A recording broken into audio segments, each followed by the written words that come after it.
కుప్పంలో రాజకీయాలు ఏ విధంగా ఉందో తెలుసుకునే ప్రయత్నం చేద్దాం పబ్లిక్ అడిగి. Okay, hi sir. మేము ఎందుకు వచ్చామంటే ఇప్పుడు మీరు పిఎస్ మెడికల్ కాలేజ్ ముందు ఉన్నారు కదా. అవును. సో కుప్పంలో ప్రజెంట్ ఇప్పుడున్న రాజకీయ పరిణామాలు ఎలా ఉన్నాయి అని తెలుసుకుందాం వచ్చాం మీ దగ్గరికి.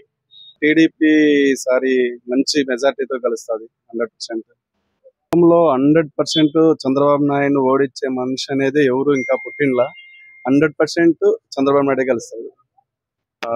1,00,000 ఓట్ల మెజారిటీ వస్తుందని చెప్పేసి కుప్పం ప్రాంతంలోని జనాలు కావచ్చు, లేకపోతే కార్యకర్తలు కావచ్చు, టీడీపీ నాయకులు కావచ్చు, చాలా మంది చెప్తున్నారు. దాని మీద మీ స్పందన ఏంటి? 100% చంద్రబాబు నాయుడుకి 1,00,000 ఓట్లు 100% వస్తుంది కంపల్సరీ. ఈసారి ప్రతి ఒక్కరూ మారిండారు. టీడీపీ వస్తేనే అభివృద్ధి ఉంటుంది అనేసి 1,00,000 ఓట్ల మెజారిటీ వస్తున్నాయి ఏ నమ్మకంతో చెప్తున్నారు సార్ మీరు?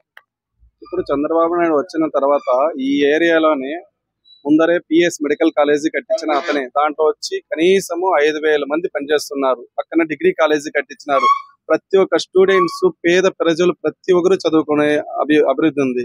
అదే విధంగా ప్రతి ఒక్క విలేజ్లను, మారుమూల విలేజెస్ కూడా బస్సు సర్వీసులు కానీ, రోడ్డు సర్వీసులు కానీ, సీసీ రోడ్లు కానీ ప్రతి ఒక్కటి ఆయన చేసిండేదే తప్ప ఇప్పుడు ఈ గవర్నమెంట్ వచ్చిన తర్వాత ఏ చిన్న అభివృద్ధి కూడా చేసిండేది ఎక్కడా లేదు. ఊరికనే మాటలు మాత్రం చెప్పేస్తా ఉన్నారు కానీ ఒక అభివృద్ధి పని అనేది ఒకటిగా లేదు. ప్రతి ఒక్కటి చంద్రబాబు నాయుడు చేసిన పనులే మాత్రమే ఉండేది ఇప్పుడు జరుగుతూ ఉండేది. 100% చంద్రబాబు నాయుడుకి 1,00,000 ఓట్లు 100% వస్తుంది. ఓటు ఎవరికి సార్? చంద్రబాబు నాయుడు. ఒకవేళ వైసీపీలో డబ్బులు ఇస్తే ఏం చేస్తారు? చంద్రబాబు నాయుడుకి వేస్తాను. అవునా? ఇప్పుడు మీ ఊరికి నిల్లు ఇచ్చింది ఎవరు? చంద్రబాబు నాయుడు. మీ ఊరు రోడ్లు వేసింది చంద్రబాబు నాయుడే. ఓకే, ఈసారి ఎవరికి వేస్తారు ఓటు అయితే? చంద్రబాబు నాయుడుకి. మీ ఊర్లో అంతా జనాలు ఏమనుకుంటా ఉన్నారు? చంద్రబాబు నాయుడుకి వేస్తారంట. మంచిదే. Hi brother. హాయ్ అండి. ఓకే, మీది ఈ ఊరేనా? లేదండి, మాది సెట్టుపల్లి, గుడిపల్లి మండలం. ఓకే, ఇక్కడికి ఎందుకు వచ్చారు? ఎందుకు వచ్చినామంటే అసలే ఎండాకాలం కదా, సరే మంచిగా ఒక బీర్ తాగేసి వెళ్తామని వచ్చినాను. మన కుప్పంలో తాగుతామంటే కరెంట్ లేదన్నారు. ఫ్రిడ్జ్ లో పవర్ లేదన్నారా? పవర్ లేదు. ఓకే, అవునండి, ఫ్రిడ్జ్ లో కూలింగ్ లేదన్నారు.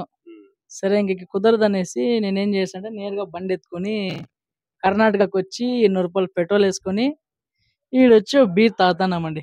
ఇది పరిస్థితి.